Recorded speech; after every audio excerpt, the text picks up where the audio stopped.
was Ben at the time, like emotional wise? Like, were you guys on the same page? Were you not?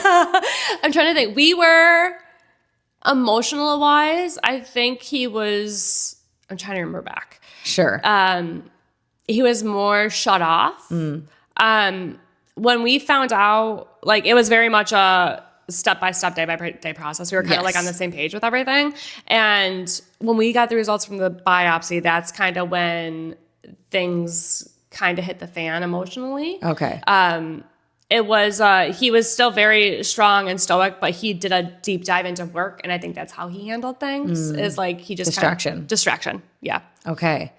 Wow. I can't imagine. I mean, we've talked about it. And obviously I've known your story. I followed along the whole way, like the journey. And I remember I remember exactly where I was when I found out. I was with my, 5 best friends, and we had just finished getting out of her hot tub at her house, and I had opened, it was like Facebook. I think it would have been Facebook at the time. And I just remember, like, I could not shake it. I was just like, wait, what? Like, because at the time, when was she was diagnosed in July of 2016. So that's right. So my mom had just gone through cancer. Yes. Right. So it was definitely more like closer to home for me, for whenever I would find out anybody, because cancer, I feel like, is that disease that until you have it hit close to home, you don't get it. Yes. You understand it's like awful and it's there and it exists, but until it hits close to home, it never fully sits. I don't know. Yeah, exactly. Like I knew about childhood cancer. I knew about brain cancer, but I didn't know about this. I didn't know about all the ribbons and all the months and stuff like that. Like, I knew about breast cancer because of your mom. Yeah. Because of Auntie Lori, because of our family. Yes. And it's just... But like, that's kind of where it sat, right? Exactly. So when I remember seeing it, I was just like, I was obviously devastated and followed through. And that's not even like my kid. So I can't imagine what your own emotions are going through during that whole process. So fast forward, you get the biopsy. Her face goes half droopy, and she's on steroids, so she's all poofy and swollen, and steroids are horrible. Sure, yeah, thing. They're awful. But we were doing the radiation, and we were told August. I remember this because it was like the first day in August. Okay, and we're at radiation, and one of the nurses walks by, and she's like, "I'm so sorry about the DIPG," and we're like, "What?" No. Yeah, the doctor didn't even tell us yet. And she wasn't probably supposed to say that. She thought she just assumed that you knew. Yeah, she just assumed we knew. And we're just like, oh, okay. Because that's like the bad one. You did not want that one. We did not want that one, no. So then the doctor came running, and he told us, he's like, okay, so this is what it is. With DIPG, you get 6 to 9 months to live. And you are, the only thing that they do is radiation, but there's clinical trials. Okay. So you can research, as a parent, you can research the clinical trials. And they don't do it for you. They don't do it for you. And you can try to see which ones you might want to do. Jeez. Yeah. So like, you're going in blind. Oh, yeah. Like, no help, like, from the medical system, really. Yeah. Like, just saying, here's where it is. Research it yourself. Yeah, pretty much. So my brain went, and I went to the clinical trials thing, and I did all the research. And the one thing that was good is we were part of a Facebook group. So that was one thing, is like, our doctor hooked us up with this lady. She's one of my friends, Linda. Her son had DIPG in Syracuse. So Linda was the first person I talked to. Okay. Linda told me to go to Facebook. There's a DIPG research Facebook group for parents and doctors. Oh, okay. So we went to that, and we saw what everybody else was doing, and what trials they were in, and what was working and what wasn't working, and like what the quality of life was. Because at that point, we're like, if we only have 6 to 9 months to live, we're doing quality of life. Yeah. Because, over anything else. Yeah. And there was a immunotherapy program in Germany. Okay. And Ben really wanted to do it. Okay. So we talked to parents, and we talked to the doctors, and we had a Skype call. Okay. And how quick, like, how fast is all this moving? Like, are you moving at a snail's pace? Is this accelerating at the speed of light? This is accelerating at the speed of light. Because she was diagnosed in July. July 12th was her diagnosis day. Yeah. August, you found out. July 18th was biopsy. August 1st, we found out. She was in the middle of 30 days of radiation. Okay. So we couldn't do anything until after the radiation. Because they wanted to still at least finish that. Yes. Okay. We did, in the middle of that, we had similar to Make-A-Wish. Okay. So we planned a Make-A-Wish really quick to go to Disney because princesses and Little Mermaid. And she had never been yet? No, she'd never been yet. Okay. So we did that. And then we got back in between all that. We had a Skype call with Germany. We talked about setting it up. We said we're going to Disney in September. They're like, okay, in October, come to Germany and we'll start you on the new trial. Wow. Yeah. So like our doctor, we asked him like what his thoughts were. He's like, I don't know, but if you want to go, if parents are saying it's okay, then go. We got her passport and we found a house to rent. Because so you're looking into this. I mean, I have a few questions. Yeah. Number one, like what does something like this cost? And number two, are you like going there for like a month? Is it like 2 months? Is it a year? What does that look like? So, one, it's stupid money. It was about, to get there, to rent the house and everything, was, I want to say like 10 grand to rent the house for the entire period. For the trial, it was, $60,000 up front is what we had to pay. And we would stay there for 8 weeks total. Okay. And then we would fly back once a month for 5 days. Okay. Just to give, like, to do, so it was an immunotherapy thing, not a T cell, not CAR T cell, but a T cell. So they would take blood, strip out the white blood cells, add some things back into it, and put it back into your system, and hopefully the antibodies in the blood will fight. And this was what was being done in Germany? Yes. Okay. So that's what we said. It was prolonging things and giving a quality of life. There was no side effects. There's no side effects for something like this? Yes. Okay. So that's what we did. And so we flew out on October 28th-ish. Okay. We landed on the day after Halloween we landed the day before Halloween because I remember I had a trick-or-treater and I was like, I just got here. I have a granola bar. Yeah. I was like, you want a granola bar? Yeah. All I got. Wow. And so what are you telling Zoe at this point? You're just like, we're going to Germany. Okay. Yeah, we're going on an adventure. We don't know. There was a child life advocate there for us. Sarah, she's an amazing human. She was a teenager and she just helped us because she has family in Michigan. So she would come over to the States. Okay. So she would help us around the city and show us around and coordinate us with doctors and things like that. And wow, I know. And she was just like almost like not a personal assistant, but she would just be there to help you guys. Yeah, exactly. And was this part of the program? No, this was all just like, she just volunteered. Wow. I know. It was amazing. Wow. So somebody that, like, I'm just thinking like, okay, $60,000, like if you don't have that kind of money, like you're not doing it. You're not doing it. No. We started a GoFundMe. Yeah. Or somebody started a GoFundMe. Yeah. And so that helped. And then our friends flew us over there. So that helped as well. We had a bunch of benefits. We had 2 benefits before we went just to help raise money and everything. Okay. But so that like helped. That helped. Yes. Because I just don't understand. Like when you've got a child that they're saying to you, you've got 6 to 9 months. As a parent, I know that you would do whatever you can. Yeah. You would move mountains, like 200,000, 300, like you'd be like, yeah, we'd make it work. We'd sell the house. We talked about it. I was like, we'll sell the house. We'll do what we need to do. We'll make it work. Sure. Yeah. And were your families on board? Like, oh yeah, they were like, do whatever you need to do. They were just like, you're not selling the house. We'll figure out, you don't need to do that. We will make this work. Okay. So you get to Germany and what is that like? It was a culture shock, that's for sure. Yeah. So we were in Cologne, which is a beautiful, beautiful city. Okay. It has the largest cathedral in the entire Western Europe. It's gorgeous. Wow. And like, it's just a beautiful city, but I was scared. I was so scared. Yeah. Because I was like, I've never been here. I've never been to Europe. Yeah.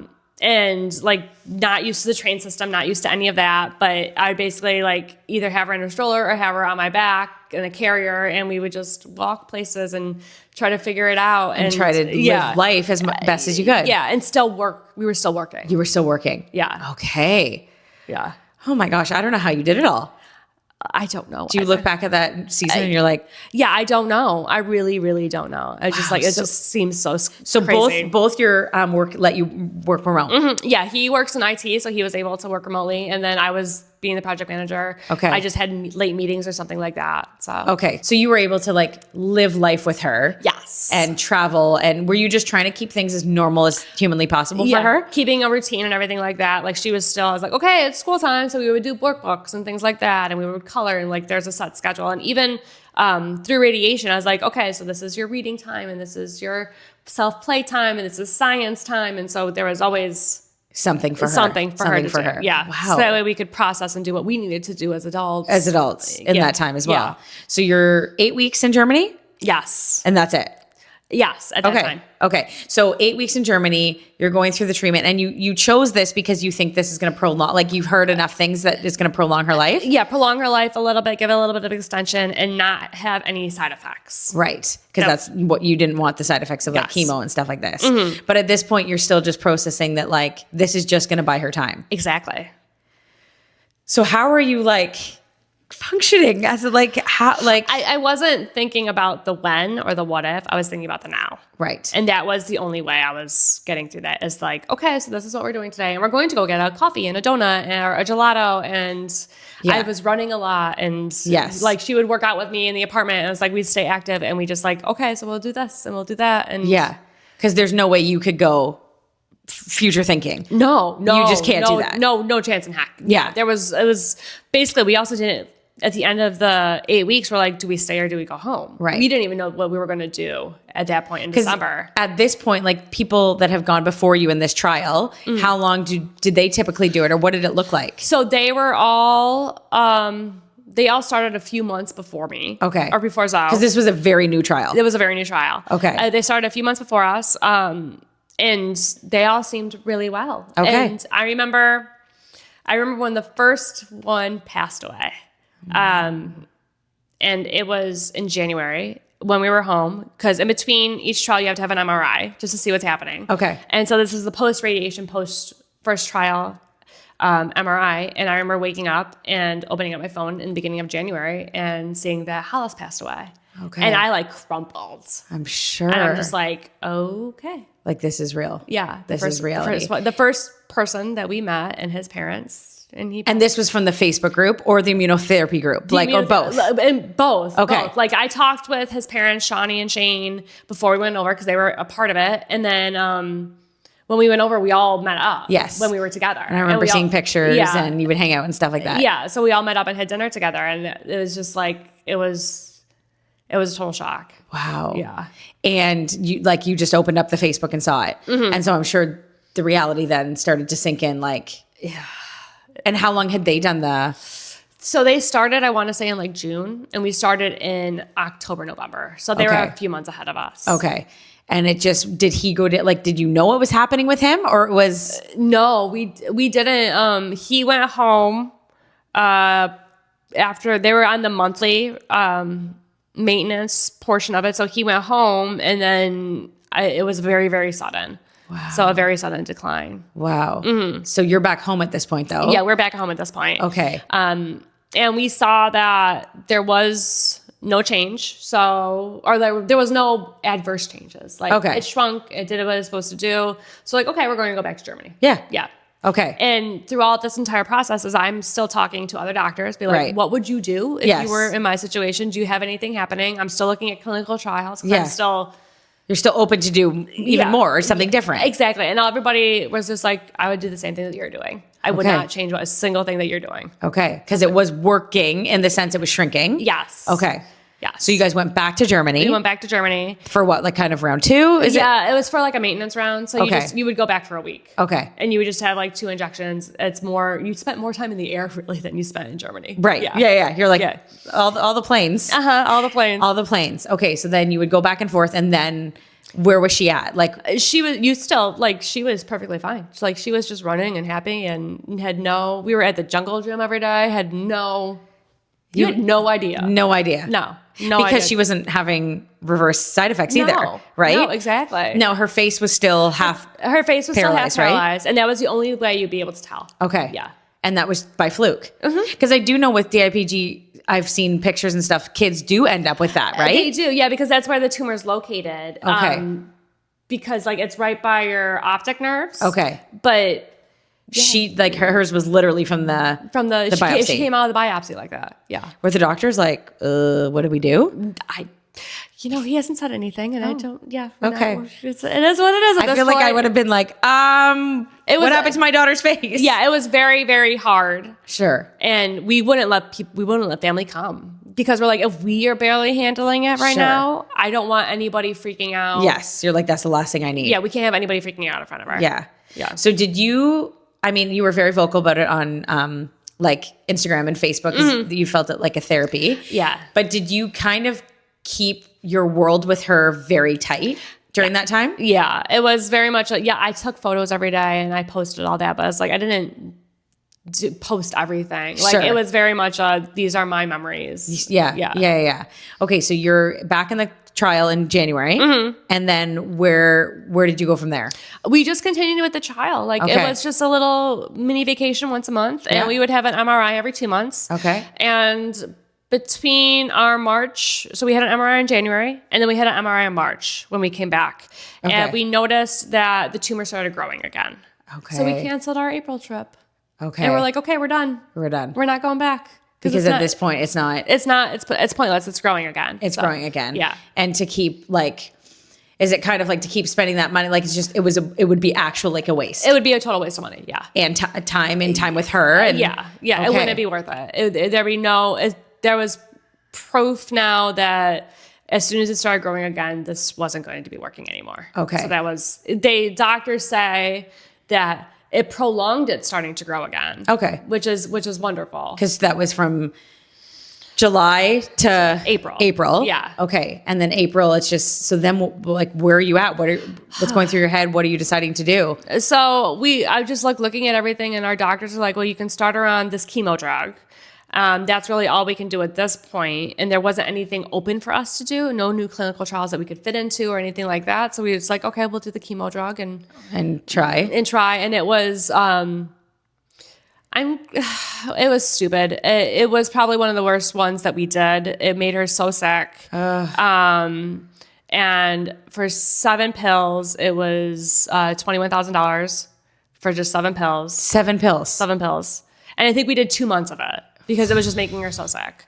So we're just like, nah, it wasn't worth it. No. It wasn't worth it. And it didn't do anything. It wasn't. So there's a blood-brain barrier, and just the meds weren't crossing the blood-brain barrier. Okay. So we did, so it was April to May.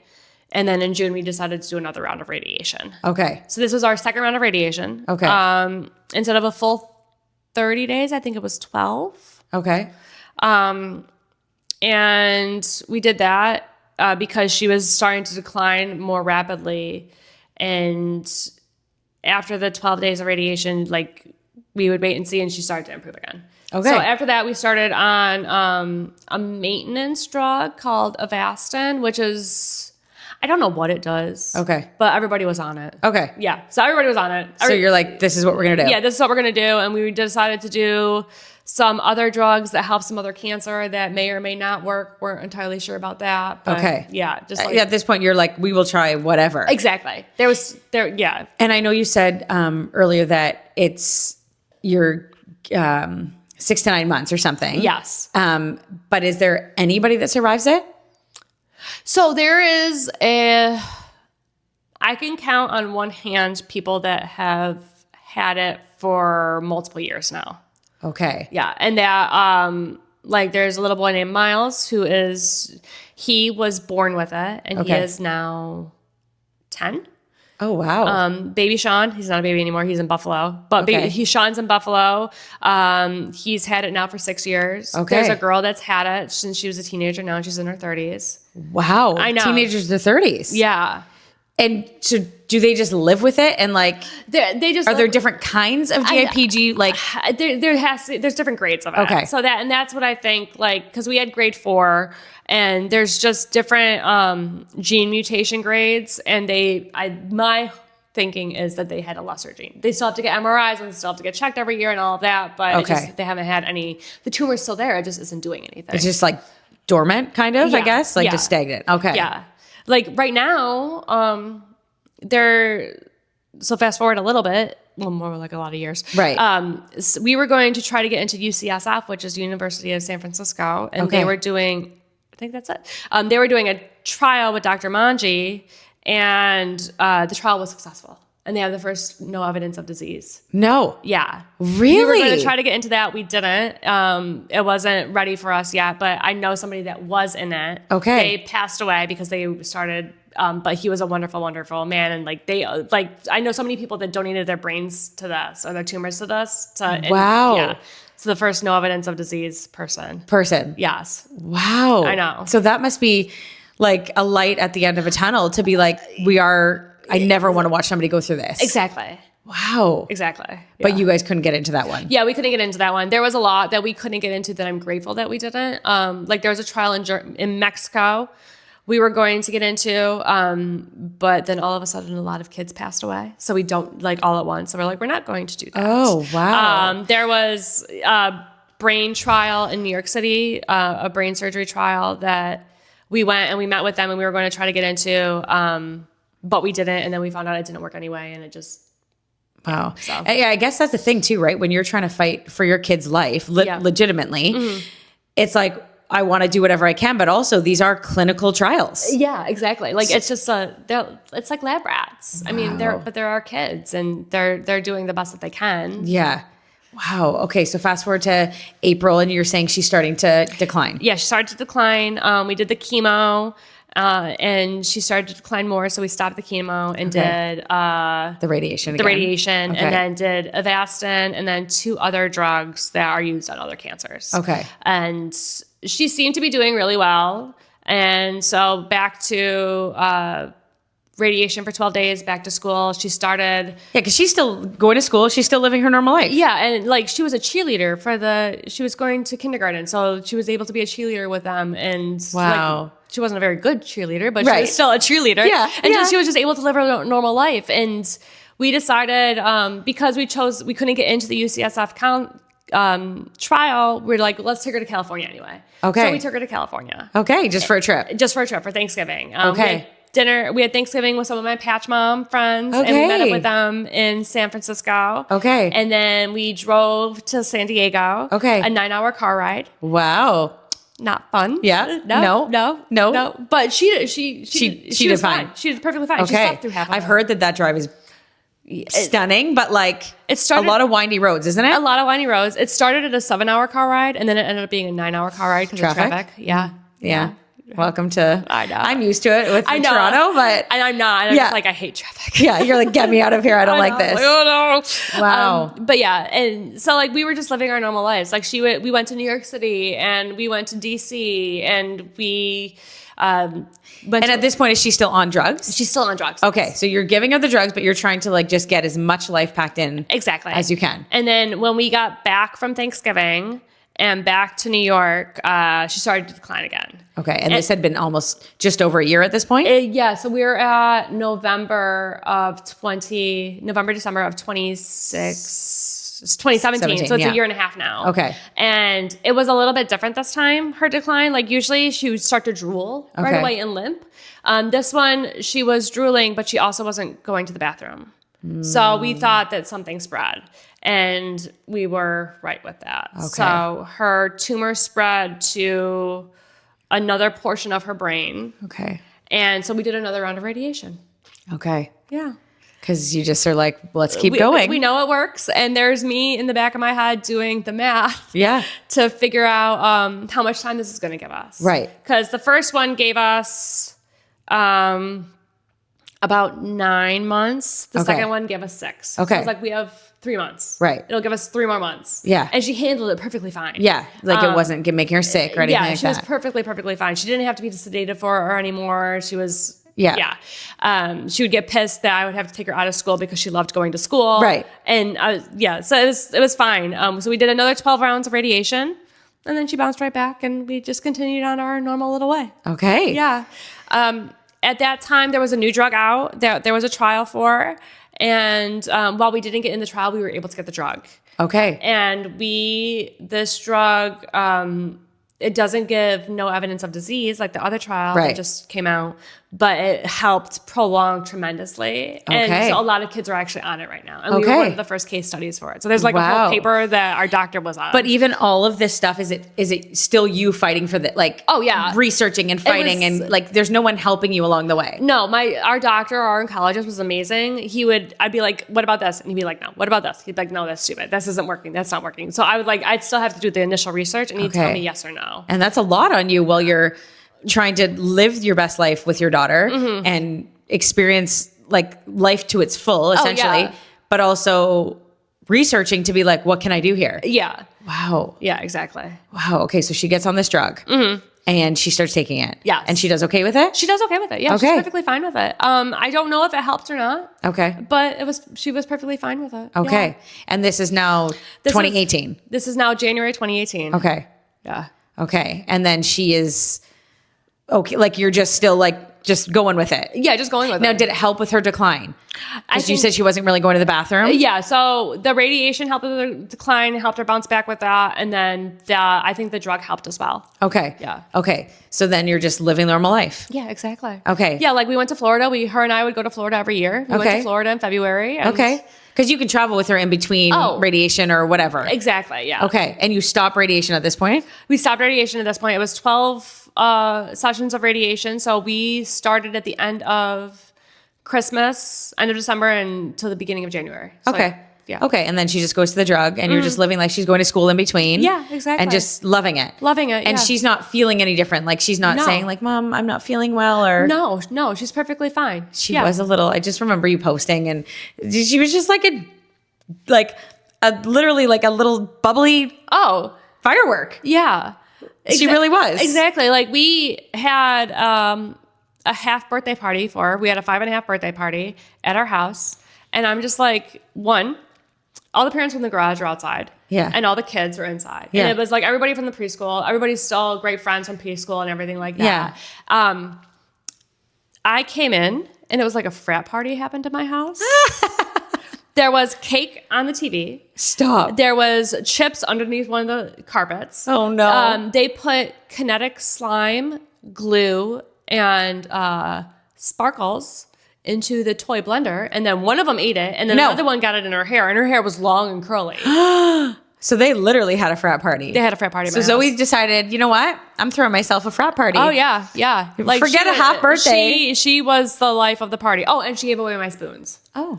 Yeah. Just to... Somebody wanted spoons. So she wanted to give a gesture of goodwill. Yeah. She would always donate stuff. And like, if she didn't want something, she would give it to the hospital. And she was very, very good with that. Where I was like, you have a lot of stuff. What do you want to do? She's like, let's give it to the kids. And I was like, okay. Oh my gosh. But yeah, my spoons. You're like, I went to eat some ice cream the next day and there was no spoons. Uh-huh. Wow. What a little fireball. So you went along the rest of that, a chunk of that year, right? Yeah, just living our lives. Living your life. On this little pill and just taking it and going and seeing what happens.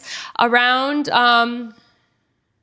I think we did another round of radiation at some point in there. Okay. In between, I think maybe April, 3 months. So yeah, around April. So I was pretty right on my math with my half-lives. And it was about 3 months. We did another 10 days of radiation. Okay.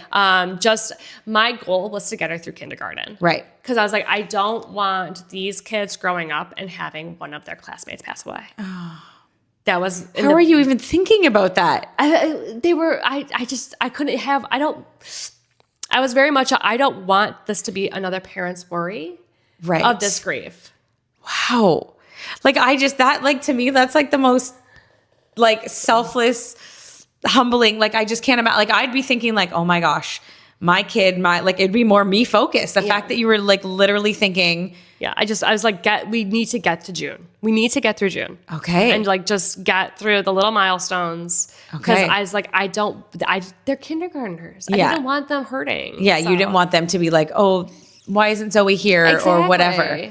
But just that your brain was even thinking like, I know. Beyond that, that's just wild. Like, I mean, beautiful. Like the most selfless like act to me is that, but I'm just like, I can't believe that. So she was still doing good at this time. Yeah, she was still doing good. Was she still limping at this time? I can't remember. She was limping. So we had a leg brace on at this time. Okay. She had a wheelchair because like her walking wasn't the greatest. Okay. And Yeah, so it was like some days she could walk, some days she couldn't. Okay. And it was what it was. It didn't bother her at all. She didn't care. She didn't care. She was just she was loving she was her life. loving her life. And like if she wanted to get up and dance and sing, she would get up and dance and sing. Whether she had to crawl on the floor and do it or something else. Or prop herself up or whatever. Yeah. Okay, so you get her through June. Mm-hmm. And then what starts to happen? So we graduated kindergarten. Yay. There was a week left of school. And then it was like a rapid decline. Just out of nowhere. Out of nowhere. Like I knew it was going to be happening at some point soon. Sure. I was hoping to get through summer. Right. We had an MRI because we're like, do we want to do another round of radiation? And Ben and I, we fought about this. I did not want to do another round of radiation. I was like, it's only going to give us like 2 weeks. It takes her a week to bounce back. I was like, it's going to be pointless. It's not going to be worth it this time. Yeah. So we did the MRI to see how bad it was. Okay. And we just, each day was like, it's getting worse and it's getting a lot worse. And so we opened up our house on June 30th. We're like, all of our friends can come over. Everybody can come over and say hi, read her stories, just be with her and stuff like that and just be present. Yeah. Because we didn't know. Sure. And at this point, she's still up and moving and like... Yeah, she's still up and moving and everything like that. She's a lot slower. Yeah. And she can barely talk at this point. Okay. But she's still up and moving. Okay. And then the next day, June 31st?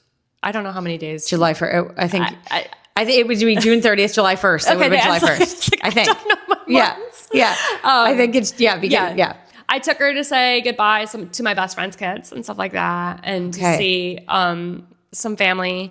And then she fell asleep. On July 1st? That night, yes. And she woke up July 2nd for about like an hour. Okay. And then she fell asleep again. Okay. Yeah. And during that time, my mom was over all the time. Ben's mom was over all the time. We had family up from Georgia because they always do a July trip in Georgia. Okay. From up. So they were up. And I would go to work for half the day and I'd come home. Yeah. And we had, our house was just packed because we didn't know. Like, we knew she was sleeping. And we had... Do you have nurses at the time in the house or no? Not full time. Okay. So I had nurses that would come daily to check her vitals and everything like that. Her care team was amazing. They came and they made artwork with her and stuff like that. And her best friend, Addie, came over and they like made handprints and things. And I was like, it's a 5-year-old that's doing 5-year-old. No, she was 6 at the time. Addie was 6. I was like, this is... Okay. Yeah. I mean, it's like, it's up to your parent. This is the same girl that came over to Germany with us. Sure. And yes.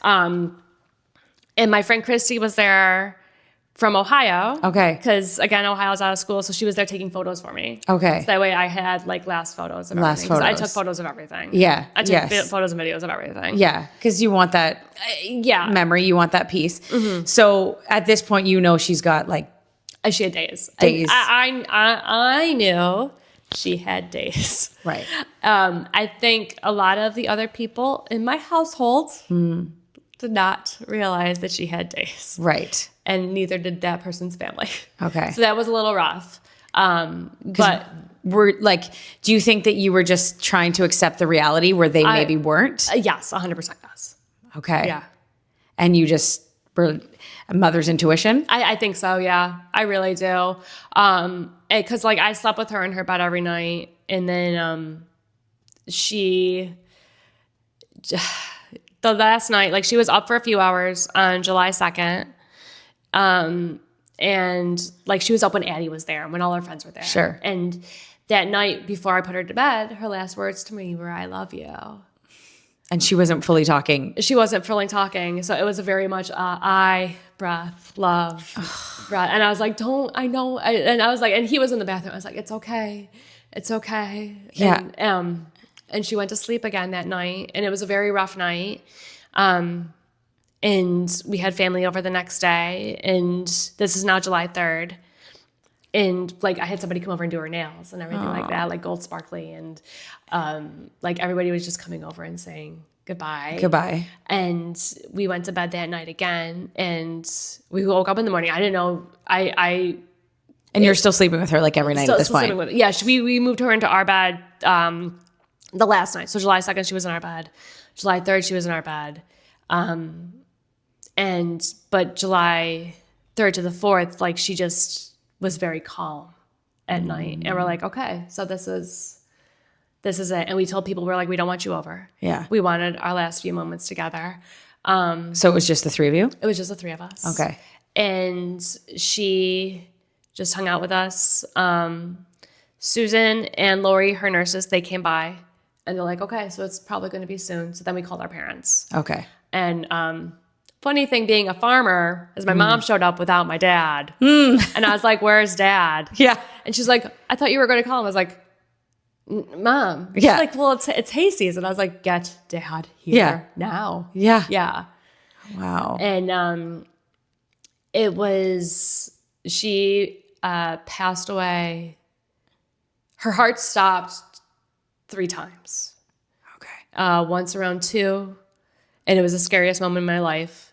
And it's something that I'm never going to forget because I did not anticipate death being like this. And then she passed away again, like her heart started back up again. And she passed away again around like 3:45.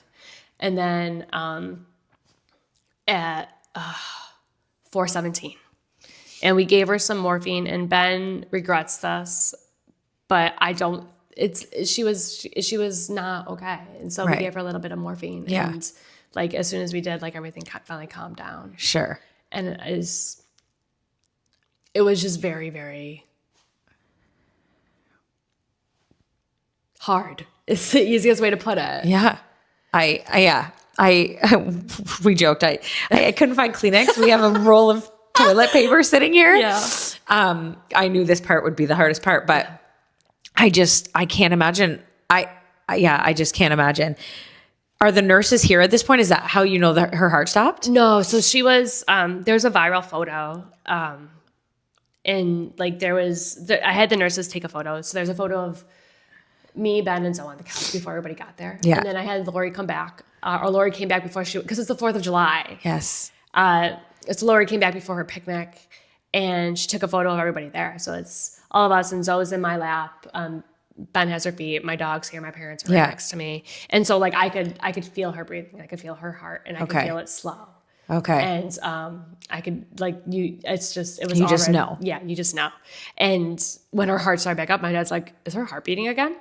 I was like, it was very, very light, and we had no idea. Okay. Yeah. Because there's no nurses? There was no nurses. It was just us. It was just you and your parents and his parents? Yes. Okay.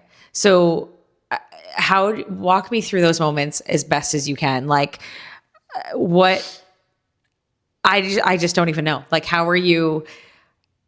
I just don't even know. Like, I actually don't even have the words because I'm just like, we were like, so we had Harry Potter on because she loved Harry Potter. She loved Harry Potter, yes. We were reading or talking and just like being normal. Normal with her, yeah. Yeah, just normal, even though she was asleep, and like people would come and go out of the room and everything.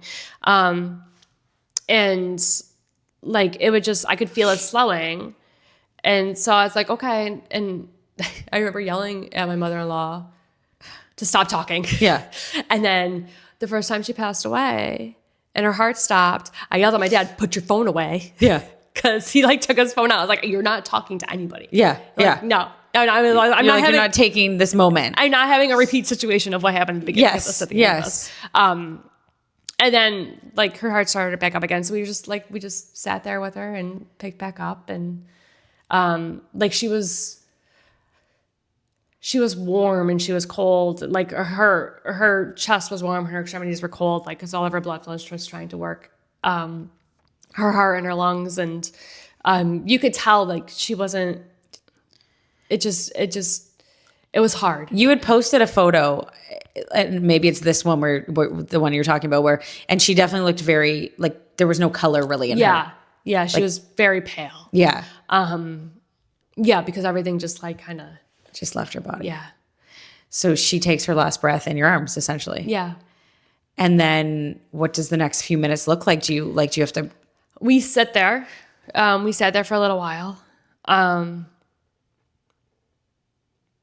And we're just there. With her. Yeah. And like everybody kind of gets up and goes to the kitchen and makes their phone calls. And we set her on the couch and we cover her up with a blanket, like her My Little Pony blanket. And she's just like, looks like she's sleeping. And we called the nurses and we tell them, and I was like, told them the time and everything like that. Cause I knew I was going to have to. And Lori's like, I'll take care of everything. And they took care of everything. So, at that moment, it took a little bit of while, but the nurses came back and, the funeral people came and we all got to sit with her for a little bit, each one-on-one. And that's one thing that I regret is not, I was the last one, but I wish I was longer. That's the one thing. And it was just, it felt like it went by so fast. Yeah. But like there was people that immediately, like people brought food and everything like that. And her doctor, who was on Machu Picchu in Peru, called us. Wow. Yeah. So like he's a wonderful, wonderful human. And wow. But it was just like we were just there, and like her best friend's parents came over after, and yeah. And just we're together. Yeah, we're all just together. And I'm sure, I know you're saying like that your one regret is not spending more time with her, but I don't think any amount of time. Yeah. It wouldn't. I would always wish that. Yeah. Always. I mean, you would wish that she was still here, right? So like you can't obviously live in that. But I mean, I've watched you obviously walk through this from afar. I mean, I lived farther, right? But and just remember just not knowing how you got through it, and you did walk through the entire journey with such like joy and sun, at least from the outside. Yeah, and that was the biggest thing, is like I didn't want her life to be impacted by sadness. Right. You weren't. That was one of the first rules, is you're not allowed to cry in front of her. Right. You're not allowed to. Yeah. That is one of the first rules that you would have never let me see her. I would have been like, Leah, you're out. Yeah. And it's like, if you are, you're going to another room. Yeah. You're not allowed to cry around. You have to be happy. You have to be good. You have to be okay. Yeah. And that was the rules. Yeah. And we just kept it that way. Yeah. Because you wanted it light for her. Yeah, exactly. Yeah. And just knowing even that story about how you didn't want the kindergarten kids to be sad, I now see it from a whole other angle. As I'm like, this is why, like, even why I wanted you on the podcast, but like to talk about the sunny side. Because I'm like, you literally did walk through that whole season with the sunny side, and I didn't even know the ins and outs of the why behind it. And now I'm like, that literally is. It like illuminates off your body. And I understand that. It's like you try to find the joy and the brighter side. Yeah. And I don't know. Like I say it all the time, and I'm like, I hope that's not like offensive. Even when I say it, I'm like, I don't know how I would do it. Like, no, I think I would have crumbled myself I would have lost the will to live. Everybody's different. Like I know, families that a lot of the families that we met along the way, they're still together. Of course we divorced. We were having problems beforehand, and we grieved differently. And that was like the hardest thing was the grief at the end. But like, I know people that took their lives. Wow. And it's just, you don't know, you don't know how. And I remember coming back from the funeral home planning, and my phone's underneath my seat. I'm in the passenger seat, and it opens up to a YouTube video of one of her favorite songs. Wow. And like, I'm just like, okay, child. Yeah. And you're like, letting me know you're still here. Yeah. There's just like random things. And we're just like, okay. So we just knew that like we had to, she was going to haunt us if we screwed up the next steps of our lives. Yeah. That was what was going to happen, is she was going to haunt us. Yeah. So you're like, I better do this right. Yeah. But I mean, I remember watching you, and I'm not, obviously grief is very linear, right? Mm-hmm. It's not very linear. It's different for everybody. It's different for everyone. Yeah. It's very like, it's up and down. It's whatever. So yeah. You definitely grieved and you had your seasons. But I just remember watching you from afar, just being like, I don't know how she's waking up every day. Like I just. Juno. Yes, Juno. Who is Juno? Juniper is Zoe's dog. I wanted a dog for so long. And I was told I can't get a dog until somebody in this house understands the word no. And I was like, well, that's not going to happen. Right. For a tiny little human, it's never going to understand the word no. Yeah. So I was like, I'm going to get a dog. And I'm going to get a dog for for Zoe. And I'm going to make sure the dog can run, and so it'll be my companion afterwards. Yes. And I don't know how much longer we have. So I got Juniper on June 1st. Her name is Juno because Zoe was saying Junie, and it was driving me nuts. So I was like, no, we can't have this as a name. So I was like, let's call her Juno. So that's how Juno became Juno. Wow. And she is the reason that we got up every day. Wow. Because she was an 18-week puppy, and you would never know that she was an 18-week-old puppy because she was the best thing ever. She would lay with her and be with her and be at our sides, and wow, she was everything we needed at that moment. Which is for a puppy, that's wild. Yeah, and she's a Weimaraner pit mix, so they're full of energy, and wow. And June, she's still here. Yeah, she's still here. Yeah. She's still your little sidekick. Yeah, my tub sidekick. That's right. Yeah, because that's not the two bigger dogs. No, that's not the two bigger dogs. She's the smallest one, but she's the oldest one. Okay. So, yeah. Wow. But yeah, I just remember just watching you, and it does take a lot, because I have heard. I mean, the biggest thing on marriages for sure is they say death of a child. Oh yeah. And so I know a lot of marriages don't make it, right? And so that's got to be hard. And so obviously the grieving, you're grieving the death of a marriage, you're grieving the death of a child, all in one. And so I've just watched you walk through it, and I'm like, you've done it. You've done it well. I'm sure you feel like you haven't, but from somebody watching from afar, I mean, good on you. I think you've shown Zoe that like you are living your life, because it's what she would have wanted. 100%. And I was able to express a lot of my pain and anger. I started painting again. I used to paint a lot in high school, so I started painting again. Okay. And that's how I got a lot of it out. Wow. And then because I had to do something. Yeah. I chose to start a charity for her. Yes. Tell us about Zoe's Light. So Zoe's Light, our Facebook page was called Zoe's Fight. Yeah. And I was like, let's just change it from Zoe's Fight to Zoe's Light. So we started a charity for her. And what we do is we help give little acts of joy to people in our area that needy kids and stuff like that. Yeah. And it's all in her honor of, I donate playhouses because there was one donated to us. I give gifts to the hospital because people gave gifts to us. Yeah. It's just a pay it forward situation. And I don't know how long I'm going to be able to do it. I don't know. Yeah. But it's now 7 years. Wow. And you're still doing it. I'm still doing it. And it makes me so happy to be like, donating the playhouses is like the best thing in the world to me, because one, they're playhouses built by high schoolers. So it's giving the engineering aspect to them, which I love. Yeah.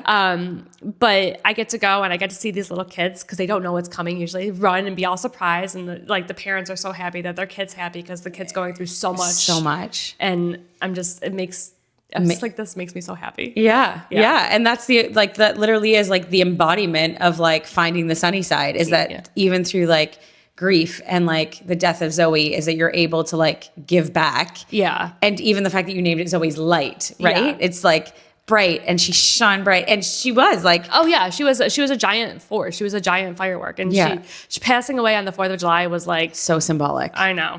Like, yeah. Like, she loved Katy Perry's fireworks song, and she loved fireworks, and it was like one of her favorite holidays besides Halloween. And she just loved it. She loved it. So tell me some of like your absolute favorite things about Zoe. Because I know that oftentimes when there is a death, people don't know how to act toward you. Oh yeah. Or they don't know what to do or what to say. Like, tell me like what we can tell people to know about grief, and what are some things that you would want people to know? Yeah. So for me, I love talking about her. Yeah. And it is like, I can tell I light up when I talk about her. I get a giant smile, because like that's who she was. And I loved her running and singing, and like she would, in dance class, she would stand in the middle of the dance floor singing. Aww. She did not give a hoot about dancing. She would just stand there singing. Like that's like, she was just the giant spark of energy. Yeah. And I love talking about her. I love people asking about her. And that's one of the ways that makes me feel better, is letting people know that I had a daughter. She was my only daughter, and it's hard. And it's so that's one of the things. But grief's different. Like, her dad doesn't want to talk about her. Right. And that's the hard part for him is like, to him, it's a different set where we're completely polar opposites with that. Right. And I think maybe it's a mom thing because moms, I feel, are more talkative and want you to know about their children. Yeah. And about how amazing and wonderful they are and how amazing and wonderful they were. So. Yes, absolutely. And Zoe was like brightness, but like, yeah, just tell us a few of your favorite things about her. She was fearless. In gym class, she would just run and jump off of everything and anything, and it didn't matter. She jumped off a slide in preschool once, and I got a call. They're like, "We think her nose is broken." And I was like, "Well, did it stop bleeding?" They're like, I was like, "Okay, I'll pick her up later. I know she's gonna be fine." Yeah, you're like, she's fine. She's fine. She would make fun of my parents. Well, not my parents, my dad and my brother, because we would go hunting. Yes. And she'd go in there, "Papa, did you get a buck?" And he's like, "No." She's like, "Well, Mommy did." And he'd be like, "Go back to the house." Yeah. Yeah. She would just like razz on my dad and my brother for not getting a bigger buck than I did, or for missing a shot or something like that. But she loved being on the farm. She loved playing with my cousin's kids. And it was just, she was just such a ball of energy. Yeah. Yeah. And fearless. Like, you're right. Yeah. Like, even just watching her walk through everything, when you'd be like, she would go into the doctor's appointments and she like, you would just never know. No, the doctors knew something was wrong with her. One was her last appointment, which was a week before she passed, because she wasn't walking. She wasn't running in. She was moving very slow. Right. And they're like, something's wrong. Yeah. She's not her normal self. But like the kid, like the airplane thing, where she would make fun of somebody for being scared on an airplane. We went on the Tower of Terror 3 times when she was 3 years old. Wow. She literally had no fear. She had, I scarred her for life with dinosaurs, because at Universal, the Godzilla 4D thing, that was a bad experience. You're like, that wasn't good, but she loved roller coasters. Wow. Yeah. Like any roller coaster, if she could get on it, no fear whatsoever. I'm going to think of Zoe the next time I'm on a plane and I'm terrified in turbulence. I'm going to be like, just picture Zoe making fun of you right now. Oh yeah, I do that. My boyfriend is scared of flying. Yeah. And I do the same thing. I was like, she'd be laughing at you right now. Yeah. And he's like, yeah. I'm like, she's looking down and being like, you disaster. Yeah, pretty much. She's like, pull yourself together. I was like, what's wrong with you? Yeah. But that's like, that's the amazing thing about her, is that she literally was just a ball of light. Yeah. And no fear. No fear whatsoever. Like, she lit me on fire one 4th of July with a sparkler. Oh. Uh-huh. Lovely. Yeah. She was just a spaz, a total spaz. Wow. Yeah. But beautiful. Yeah. Beautiful. And like, just like I said, her bright eyes, like I just remember some of the pictures of even her baby pictures. Like, there's the one when she was in the May the 4th be with you shirt or something. Yeah. That's one of my favorite pictures of her. And her eyes are just so bright. Yeah. And her lashes. I know. And people pay good money for those. I know. Like, her lashes were. I know. Dang, girl. I was wild. Like, everybody was like, "You're going to be screwed." I was like, "I know. Yeah. I'm going to have problems." Yeah. You're like, So what is one thing that you could leave with people, just to be like, that have walked this journey, whether cancer or grief, or just one tidbit piece of information? I know it's a lot to try to get you to say, because you can go anything, but it feels like it's the end of the world, but it's not. It really does. And there's some bad days. Like, I'm on Prozac. Thank you, Prozac. Yeah. But there's like, it feels like it's the end of the world. But one step at a time, and the sun will always come up, and it's a new day every day, and you just keep going. You just keep going. Whether it's for you or for your memory or for something. This is not the worst thing. Wow. I mean, it is the worst thing. It's totally, you're basically, you're walking rock bottom right now. But there's no place. Yeah, it's stereotypical, but like, there's no place to go but up. Like, it'll take you. There's ups and downs. Seriously. Yeah. Wow. Well, thank you so much for coming on. Of course. I know that it's been a long time coming and sharing your story. For Pete's sake, the amount of cancellations. Right. But we are here, and that's why we were doing it with or without Pam today. Life happens. Right. Life happens. It does. But I just knew that your story will help so many people and encourage so many people and change so many people. I mean, I was changed watching her story. I'll never be the same. And I'll never be the same. It's so amazing to me how many people, like, worldwide, like, we were in People magazine online, like, worldwide. I was like, I don't understand this. Yeah, it was wild. Like it spread like wildfire. I know. And that's just the way that she would have wanted it. I know. Is Zoe's light, right? Yeah, she wants exactly. to be known and seen. And I think that would give you a sense of like, oh, 100%. Yeah. calmness, you know? Yeah. To know that everybody does things a little bit more now. Absolutely. Well, thank you so much. Of course. And guys, if you want any information, I'm going to provide a link or whatever just for Zoe's light, just so people can have, you know, more information about it. And like, can people donate? Like, yeah, people can donate. There's a donate on our contact us page.